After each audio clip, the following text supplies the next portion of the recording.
The bet was an exercise in staving off the crushing weight of eternity. It began, as such things always did, in the obsidian salon after midnight, when the blood wine had been flowing for hours and the sycophants had grown bold. King Caitian of Noxoria, sovereign of shadows and master of 1,000 hollow years, sat upon his throne of polished jet, watching the charade with an ancient weariness that felt heavier than stone. His court, a glittering menagerie of predators draped in silks and jewels, moved through the torchlight like beautiful, venomous fish in a dark sea. They laughed and danced and plotted, their every gesture a performance for an audience of one, and he was so very tired of the play. Lord Valerus, his oldest and most treacherous courtier, glided to the base of the dais, his smile a thin, cruel slash in his perfectly sculpted face. "You grow listless, my king," Valerus murmured, his voice a silken rasp. "The centuries have dulled the sport of existence. You require a new diversion. A challenge." Caitian did not move, his gaze fixed on the motes of dust dancing in the beams of moonlight that pierced the high, arched windows. Each mote was a life, a world, burning out in an instant. His own life was a mountain of such dust, settled and still. "There are no challenges left, Valerus. Only repetitions." "Not so," Valerus countered, his eyes gleaming with a familiar, predatory light. He gestured subtly toward the far end of the salon, where the great library doors stood ajar. A sliver of warm, golden light spilled out, a stark contrast to the salon's cool blues and silvers. "There is the little human scholar. The archivist." Caitian's gaze followed, though he needed no direction. He was aware of her presence in his castle the way a man is aware of a single candle burning in a vast, dark cavern. Her name was Ilara. She had been brought from the sun-drenched southern provinces, a specialist in forgotten languages, tasked with restoring the Royal Library's collection of pre-calamity manuscripts. She was quiet, unremarkable, by the court's standards. She wore simple wool gowns, her brown hair was pinned back without adornment, and she smelled of paper and ink and dried herbs, not of blood and perfume. "The mouse in the library?"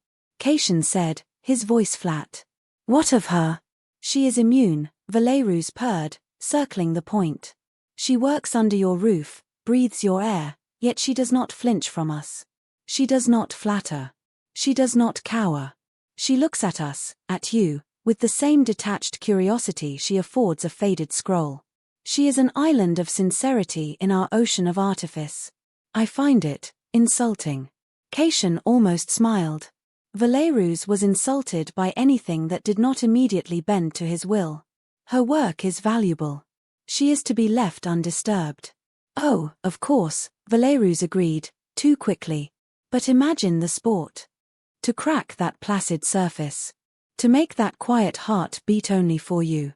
To make her, of her own free will, offer you everything." He leaned closer, his voice dropping to a conspiratorial whisper that still carried through the suddenly silent salon. The courtiers had sensed the shift, the scent of a new, cruel game. No compulsion. No tricks of the blood. Just you, your charm, your wit. Make her fall so completely in love that she would beg you to take her life, just to be with you for a moment longer in the dark. The proposition hung in the air, ugly and glittering. It was the epitome of their existence, taking something pure and twisting it into a demonstration of power. It was everything Caitian had come to despise, and yet, a flicker of something, not interest, but a perverse spark of life, stirred in the cold ashes of his soul. It was a challenge. A new set of movements in a dance he had mastered eons ago. "And what is the wager?" Caitian asked, his voice dangerously soft. Valerus's smile widened. He had him. "If you succeed, I will relinquish my estates in the Shadowvale, and the blood ruby of Asteria, which I know you have long coveted. If you fail, or if you give up." He let the pause stretch. "You will grant me the regency of the Western Marches. For a century." A gasp rippled through the court. The Western Marches were the kingdom's shield, the most strategic and powerful territory under the crown. To grant its regency was to cede a significant portion of his power. It was an audacious, almost treasonous wager. It was precisely the kind of thing that could make an immortal king feel something akin to risk. Caitian looked back toward the sliver of light from the library. He thought of her quiet focus, the way her brow furrowed when she deciphered a difficult passage. He thought of the scent of old paper, a scent of history and truth in his castle of lies. To corrupt that, it was monstrous. But the alternative was this. This endless, suffocating, gilded cage of a court, with Valerus's smug face at its center for the next 100 years. He would play the game. He would win, quickly and cleanly, and put an end to it. He would take the ruby and the lands, and perhaps the fleeting distraction would be worth the stain on his conscience. A conscience he barely believed he possessed anymore. Fine, Cation said, the word a death knell for a peace he hadn't known he valued.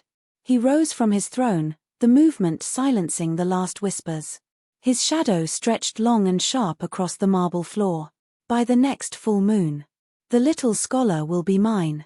Valerus bowed low, a triumphant glint in his eyes. An entertaining month awaits us, my king.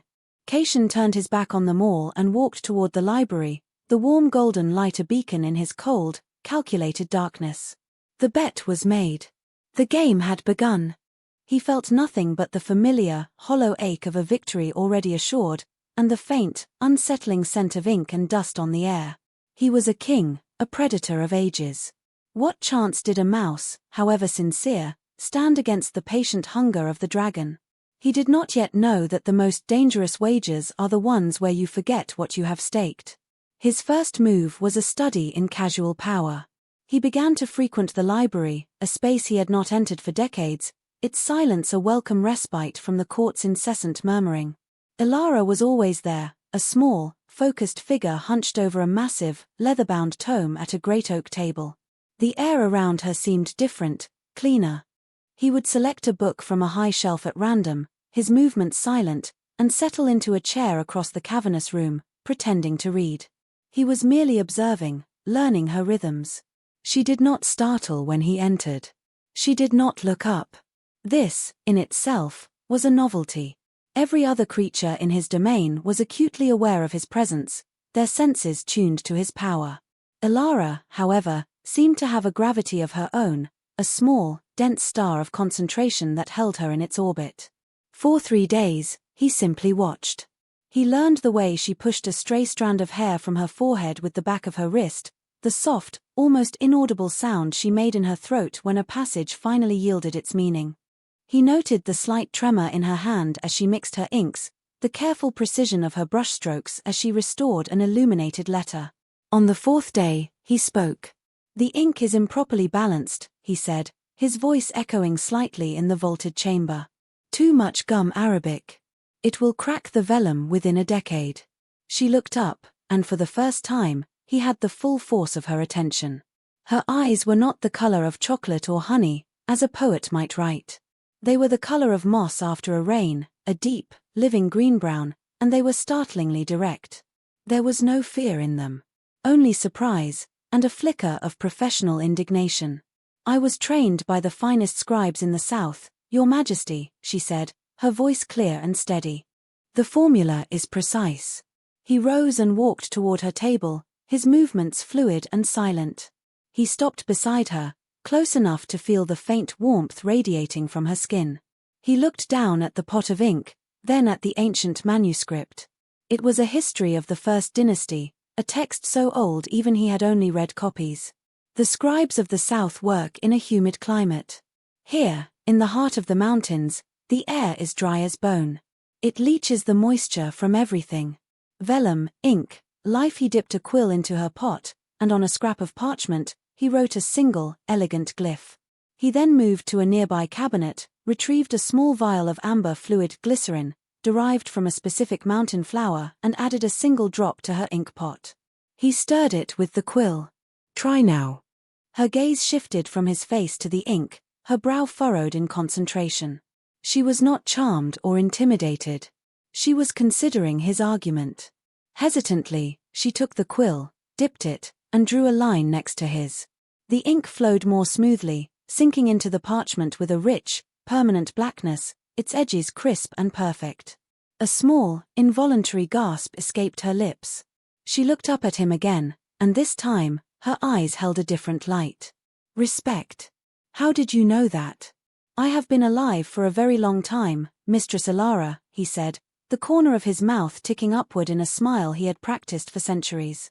"I've had time to read." It was the first crack. Not in her defenses, but in his. The genuine pleasure he felt at her surprise, at her intellectual curiosity, was an unplanned, unexpected variable. He had intended to dazzle her with his knowledge, to present himself as a figure of immense and ancient wisdom. He had not expected to enjoy the simple act of teaching her something, of sharing a piece of the endless, useless trivia he had accumulated. He began to visit daily. Their conversations, at first, were confined to the work. He would point out an obscure dialect, translate a forgotten runic passage, or tell her the history behind a particular royal seal. He spoke of the kings and queens in the manuscripts not as historical figures, but as people he had known, their vanities, their fears, their foolish loves. He was careful, editing his own history, presenting himself as a chronicler, a keeper of memory, not an active participant. Ilara was a rapt audience. She absorbed everything, her keen mind piecing together the fragments he offered.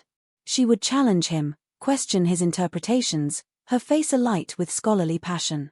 But the Lyrian Codex suggests that Queen Annalise did not die in the Greyfire Rebellion, she would argue, but fled into exile. The phrasing of the final entry is ambiguous. And he, who had personally watched Queen Annalise take her own life rather than be captured, would guide her. The court chronicler was her lover, he would say softly. He wrote what would preserve her honor, not what was true. Look at the water stains on the lower right corner of that page. They are not water. They are tears. He wept as he wrote the lie. In these moments, the game would recede. He was not Caitian, the vampire king playing at seduction. He was simply a being with a long memory, speaking to someone who genuinely wanted to understand the past. He found himself telling her things he had not spoken of in centuries. He told her of the taste of sun-warmed fruit from orchards that had long since turned to dust, of the sound of songs whose languages were now dead, of the feel of a sea breeze on a coastline that had collapsed into the ocean 500 years ago. He was weaving a tapestry of enchantment, as the bet required. He was showing her a world beyond her imagination. But he was also, for the first time in an age, remembering what it was to be alive. He would leave the library and return to the obsidian salon, to Valerus's knowing smirks and the court's expectant whispers, and the transition was becoming jarring. The cold, glittering performance of his life felt increasingly hollow compared to the quiet, authentic warmth of the library. One evening, Valerus cornered him. "You are spending a great deal of time amongst the dust, my king," he sneered softly. "Is the little mouse proving more difficult than you anticipated? The full moon is only 2 weeks away." "Patience, Valerus," Caitian replied, his voice colder than usual. "A masterpiece is not rushed." But as he walked away, he knew it was a lie. He was not rushing because he did not want it to end. The seduction had become the only part of his existence that felt real. He was building a beautiful, intricate cage of lies for Ilara, but he was beginning to suspect that he was the one who was becoming trapped inside it. He would watch her leave the library at the end of the day, her small figure retreating down the long, shadowed colonnade, and he would feel a pang of something he had long forgotten, a profound and aching loneliness. The turning point came on a night of bitter frost, when the wind howled around the castle's spires like a hungry wolf. Ilara had been working late, her face pale with exhaustion in the lamplight, her determination to finish the restoration of a particularly fragile star chart overriding her usual caution. Caitian watched her from the shadows, a silent guardian he had unconsciously become. He told himself it was to protect his investment in the wager, but the lie was thin, even to him. As she was leaving, 2 of Valerus's favored sycophants, a pair of vapid and cruel fledglings named Lyra and Kale, intercepted her in the Hall of Echoes. They had grown tired of the king's new obsession and sought to create their own entertainment. They cornered her against a cold stone pillar, their movements predatory, their smiles wide and sharp. "Look, Kale, the little bookworm is out after dark," Lyra hissed, her voice dripping with malice. "Does the king know you wander his halls alone? Perhaps she is looking for him," Kale added, crowding Ilara, blocking her escape. "She must be so very grateful for his attention. Tell us, little mortal, what secrets does the king whisper to you among the shelves?" Ilara stood her ground, her chin held high, But Cation could see the tremor in her hands, the rapid beat of the pulse in her throat. He could smell her fear, a sharp, clean scent that enraged him. "My work for His Majesty is confidential," she said, her voice strained but unbroken. "Confidential?" Lyra laughed, a sound like breaking glass. She reached out, her long nails glinting, and snagged a lock of Alara's hair. "We will have your secrets. One way or another." Before they could do more, Cation was there. He did not rush, he simply materialized from the shadows behind them, a figure of absolute stillness and terrifying authority. The temperature in the hall dropped by 20 degrees. "She is under my personal protection," he said, and his voice was not the cultured, pleasant tone he used in the library. It was the voice of a monarch and a predator, a low, rumbling growl that promised swift and total annihilation. "Release her. Now." Lyra and Cale froze, their faces masks of terror. They dropped their hands as if burned and fell to their knees, heads bowed to the floor. "Your Majesty," they stammered in unison. "A misunderstanding. You were just reminding me," Cation interrupted, his eyes, burning with a cold fire, fixed on them, "why I have grown to despise the pathetic games of my own court. Get out of my sight. If you ever so much as look in her direction again, I will personally unmake you, atom by atom." They scrambled away, practically crawling over each other in their haste to obey. The hall was left in ringing silence. Cation turned to Alara. Her face was ashen, her composure finally shattered. She leaned against the pillar for support, her moss-green eyes wide with shock, not just from the attack, but from the raw, terrifying power she had just witnessed. She was looking at him as if for the first time, seeing the monster beneath the scholar's facade. This was the moment. The perfect opportunity for the bet. He could press his advantage, offer her comfort and safety, bind her to him through fear and gratitude. He could be her savior, her dark protector. It would be so easy. Instead, he felt a wave of self-loathing so profound it almost buckled his knees. He had brought this upon her. His game, his wager, had made her a target. This was his fault. The careful structure of his seduction crumbled, replaced by a raw, desperate need to see the fear leave her eyes. "Are you harmed?" he asked, his voice rough with an emotion he couldn't name. He kept his distance, afraid that his proximity would only frighten her more. She shook her head, a small, jerky movement.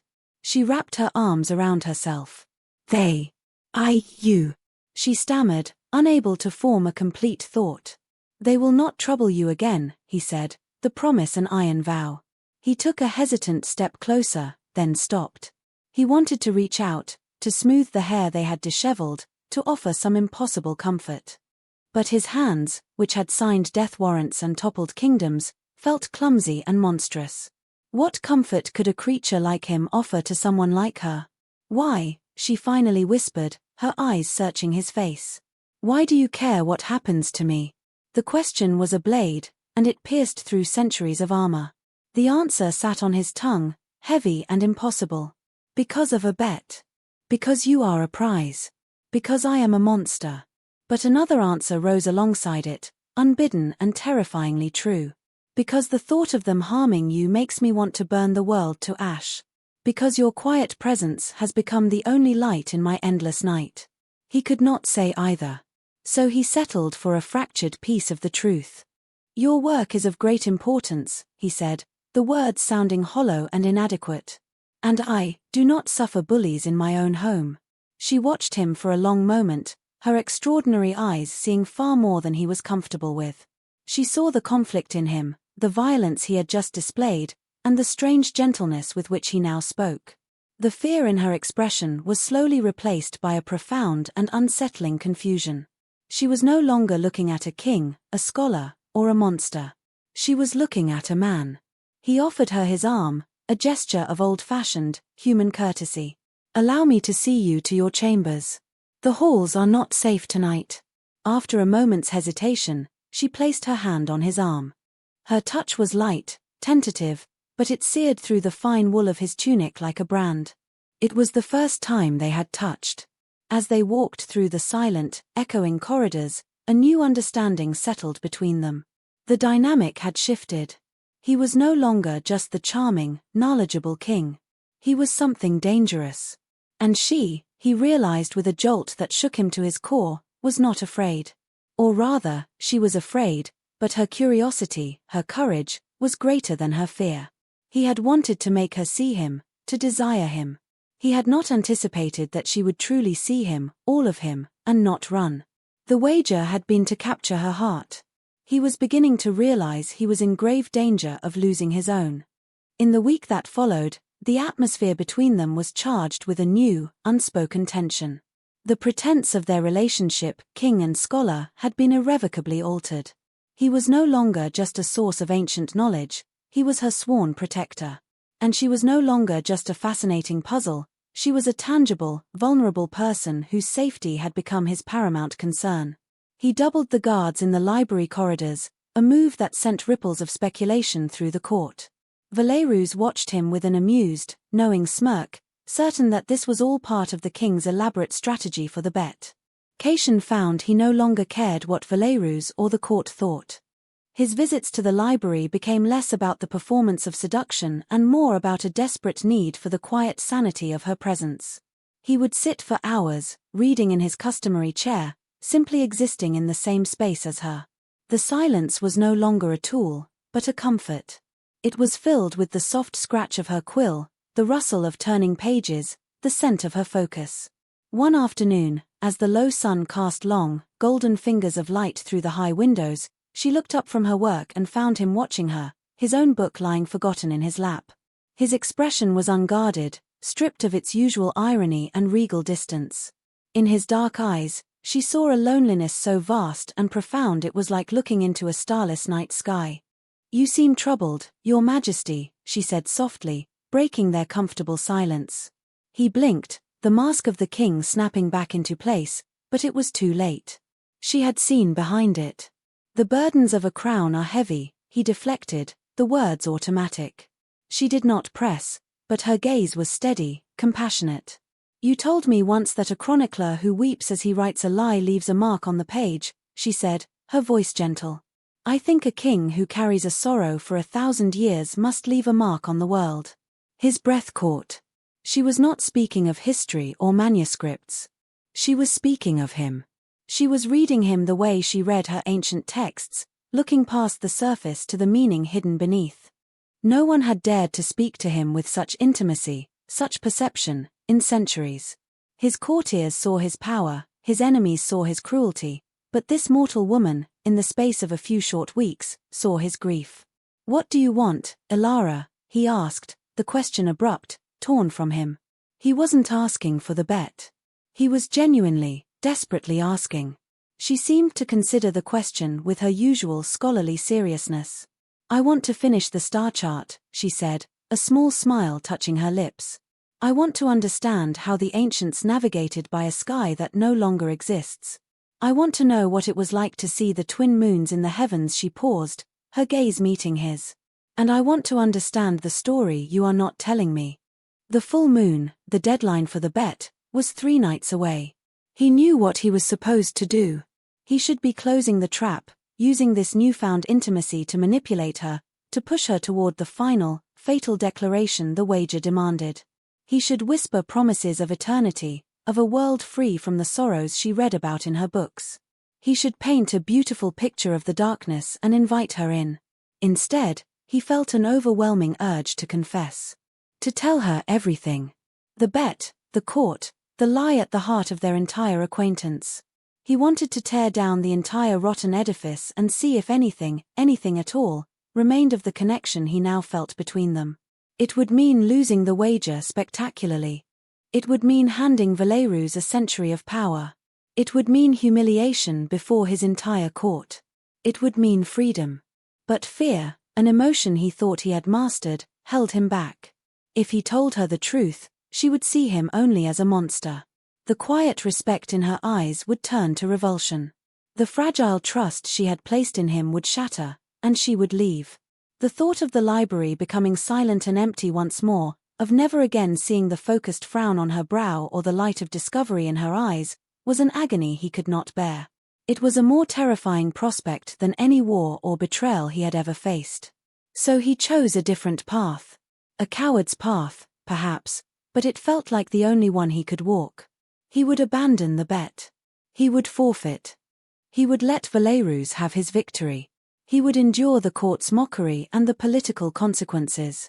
He would accept it all, if it meant he could keep this. If he could keep her. That evening, he sought out Valerus. He found him in the gardens, admiring the pale, venomous blossoms of the moondust orchids. "The game is over," Cation said, his voice flat and final. "You win." Valerus turned slowly, a look of mock surprise on his face. "So soon, my king? But the moon is not yet full. Has the little bird refused to sing for you?" "I am withdrawing from the wager," Cation stated, ignoring the taunt. "The western marches are yours for the century, as we agreed. Draw up the papers." Valerus studied him, his eyes narrowed. He saw the truth in Cation's face, and it was not the weary resignation of a failed seducer. It was something else, something he did not recognize and therefore despised. "You've developed an attachment," he said, the words a soft, venomous accusation.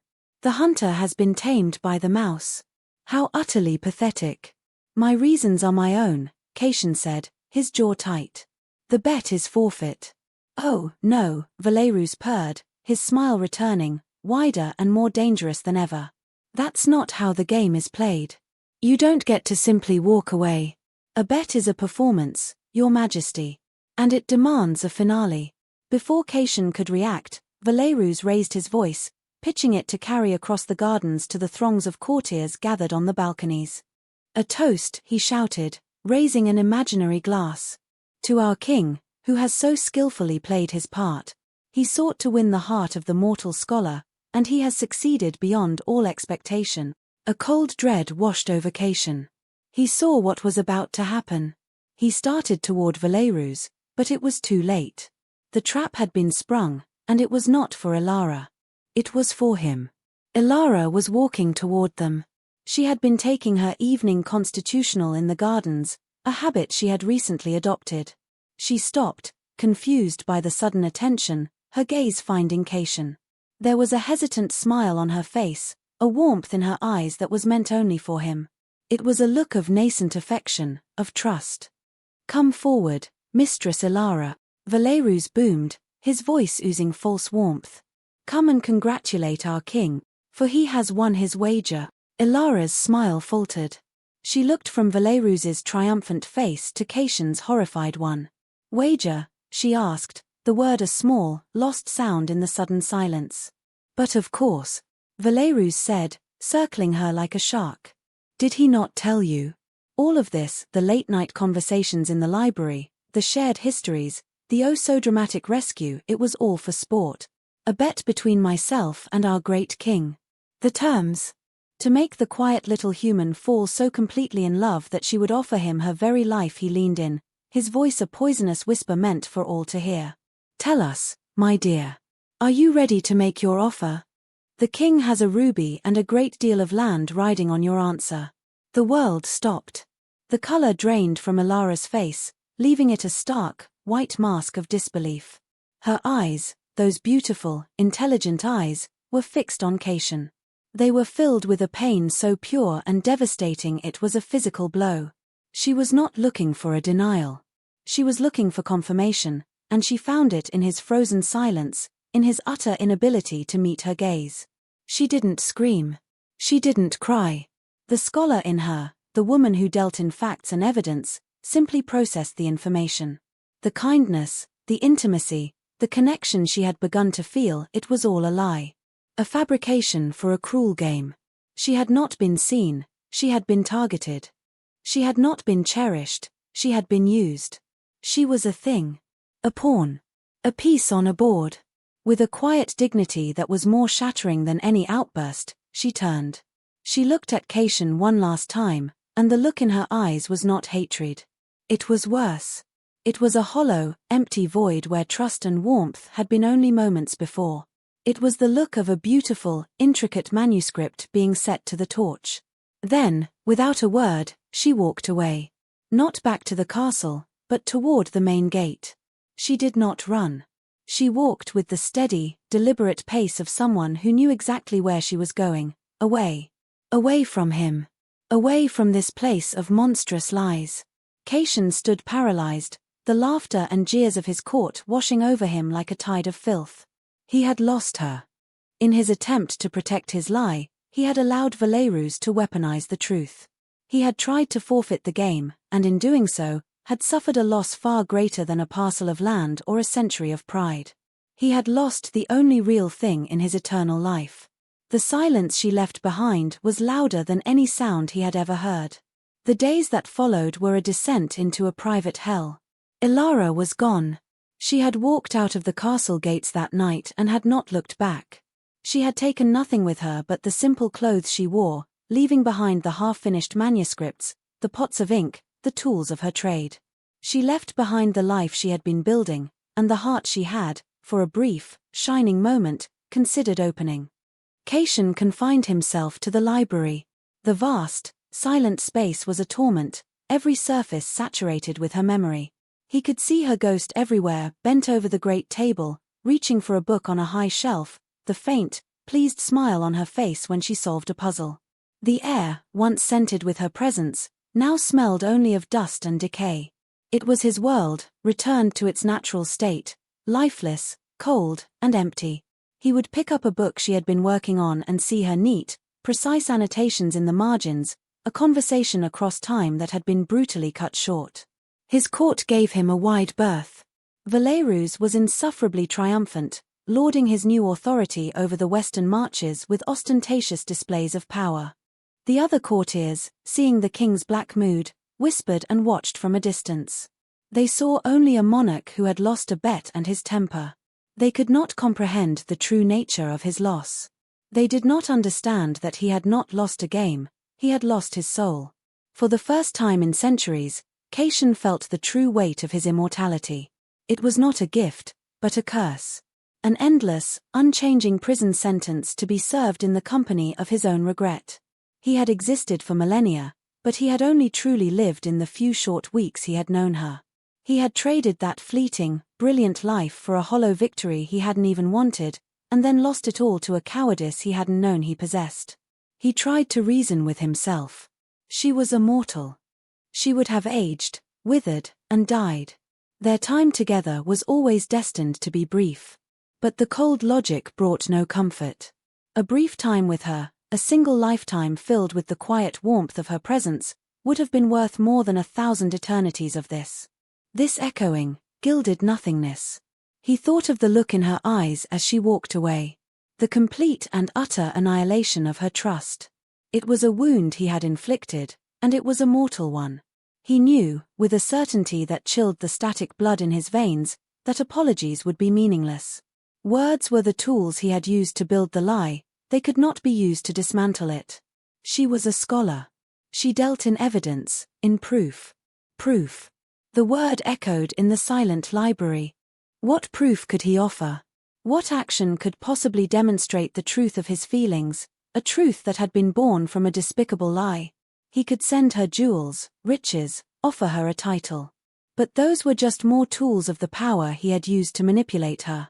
They would be insults, not apologies. He had to give her something real. Something that cost him. He had to undo the very foundation of the world that had allowed for a bet like this to exist. He had to dismantle the system of casual cruelty he had presided over for centuries. And then, he had to give up the one thing that defined him, the source of his power and his separation from her, his crown. The decision, once made, was a strange relief. It was a cataclysmic, insane choice, but it was a choice. It was an action. It was the first step on a path that did not lead back to his throne, but, he hoped, might one day lead back to her. He called a full session of the court. He stood before them not on the dais, but on the floor, among them. He wore no crown, no regal finery, just a simple black tunic. He looked out at their beautiful, predatory faces, and he saw them for what they were, reflections of his own ancient boredom and cruelty. For centuries, he began, his voice quiet but carrying to every corner of the obsidian salon, we have amused ourselves with games. We have treated the lives and hearts of others as sport. We have wrapped our emptiness in silk and called it power. I have been the chief architect of this hollow world. And I am weary of it. A confused murmur rippled through the crowd. Valerus watched him with a hawk's intensity, his hand resting on the hilt of his sword. The bet for the heart of the scholar Alara was the culmination of this sickness, Cation continued, his gaze sweeping over them all, daring them to look away. It was a monstrous act, and I am solely responsible for it. It was an abuse of power, an act of profound disrespect, not only to her, but to the very concept of truth and love. This court, in its current form, is a poison. And it ends tonight. He then did the unthinkable. He systematically dismantled his own power structure. He outlawed the practice of taking human pets or patrons. He established a council, with seats for the elders of the mortal communities within his domain, to give them a voice in their own governance. He stripped a dozen of his most corrupt and cruel courtiers, including Lyra and Kale, of their titles and lands, exiling them from the capital.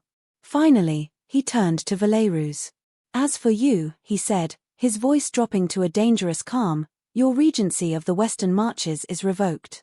Your lands are forfeit to the crown, to be redistributed among the families you have terrorized. You have mistaken my weariness for weakness for the last time. You are the embodiment of the rot in this kingdom. And you are banished. If you are found within the borders of Noxoria after sunrise tomorrow, you will be hunted down and destroyed. Valerus's face contorted with rage. You cannot do this. I won the bet. I won the power. You won nothing, Cation said, his voice like chipping ice.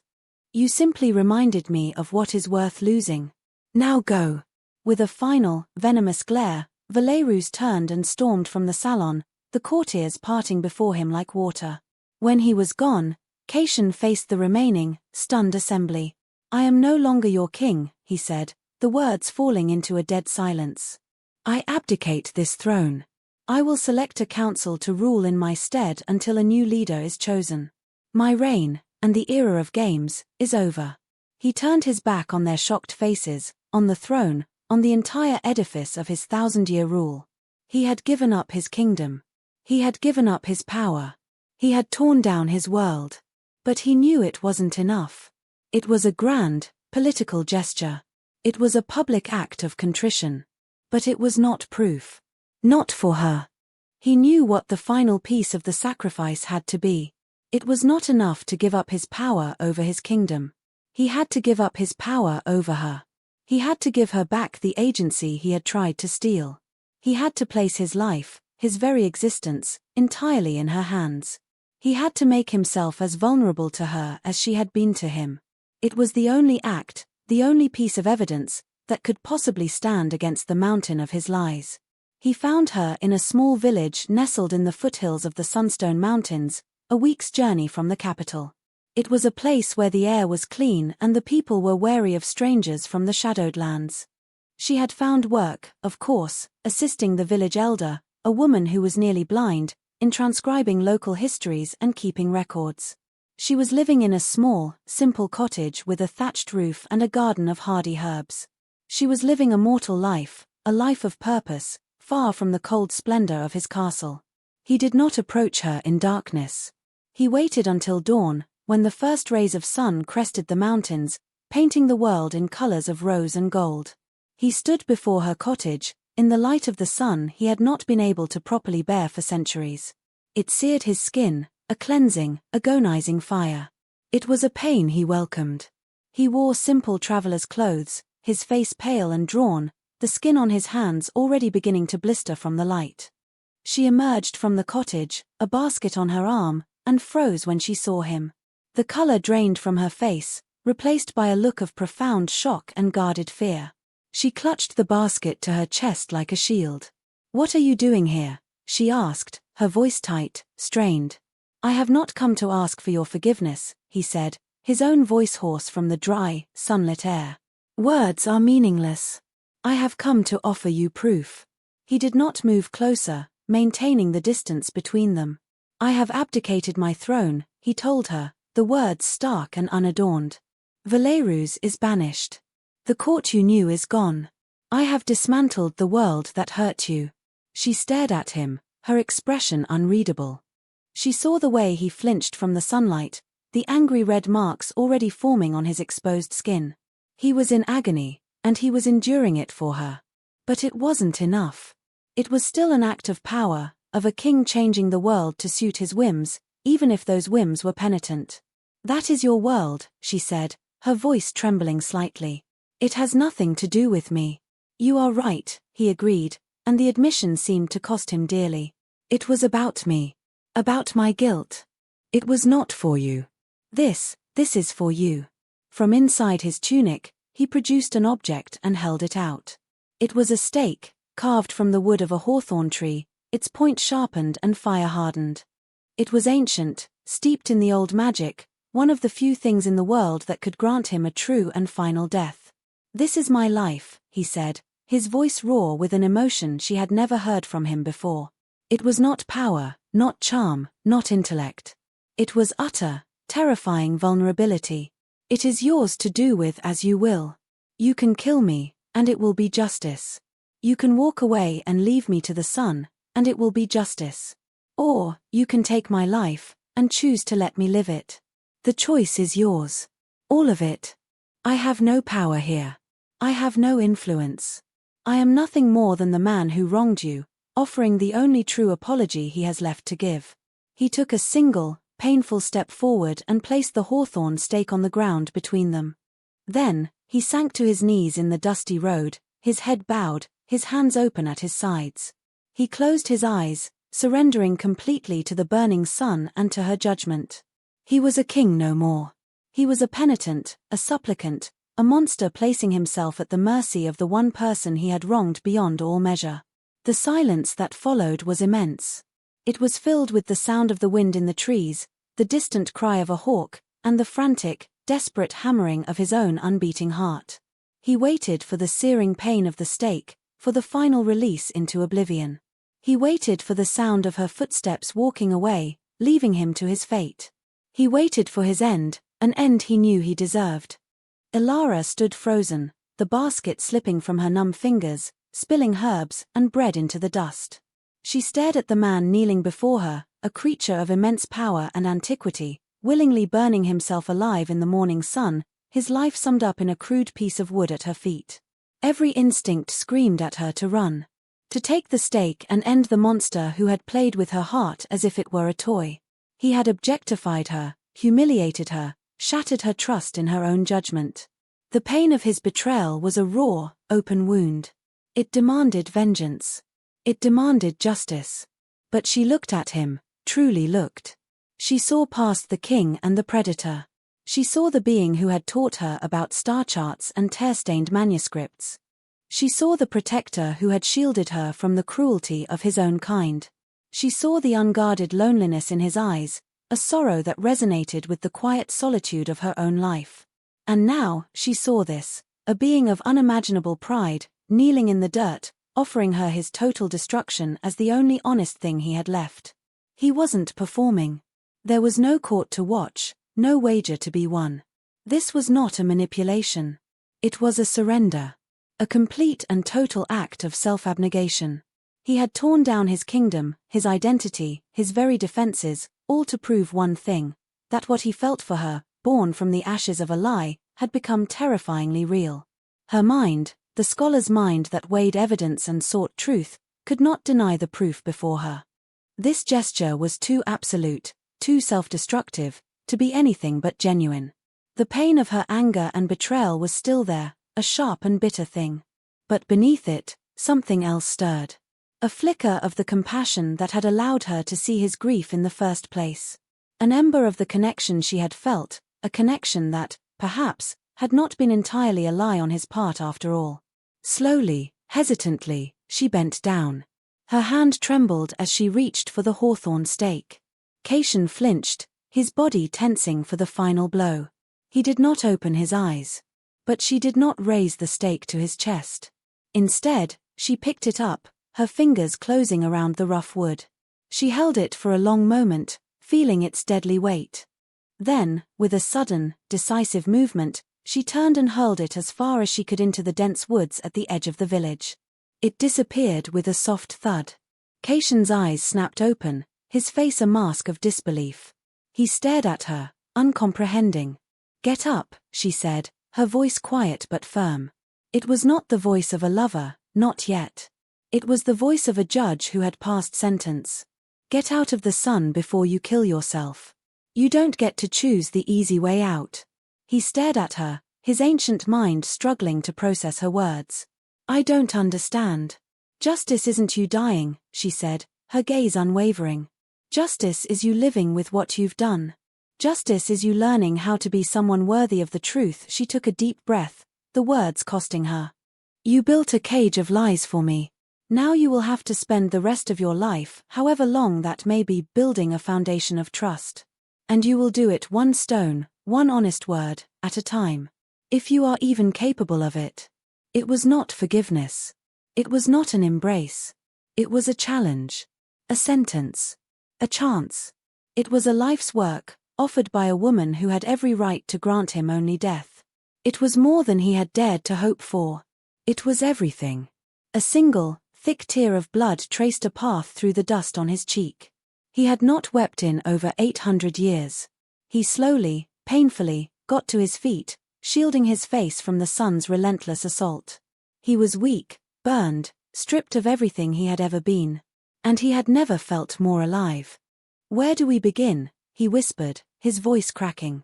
Ilara looked at her spilled basket, at the simple, mortal food scattered in the dust.